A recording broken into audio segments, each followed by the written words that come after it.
Hey everybody, what is going on? I hope you guys are all doing well and welcome to another tutorial video. In this video, I'm going to be explaining to you guys how you can make tags on Shopify, so let's get right into it. Now, tags are useful in Shopify or in other stores for that matter because it lets you organize your products using those custom tags so that you can better find them or more easily find them in the future while searching, and it will also allow your users on your website or on your store, or in other words your customers, to search through your products and to more easily locate what they need.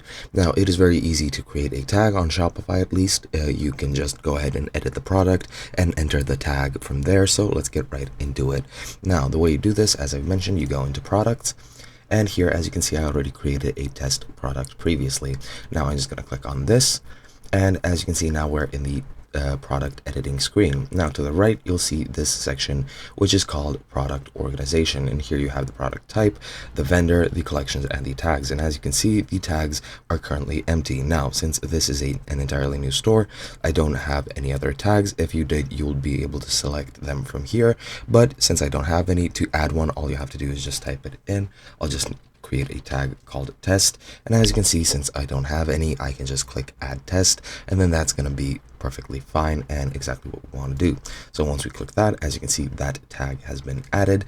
And now if I go ahead and save the product, if I go back to my products page, as you'll see, the product is right over here, but if I enter the editor again to the right, you'll see the test tag right there, and that's exactly how you do it. Hope you guys enjoyed, and I'll be seeing you guys in another video.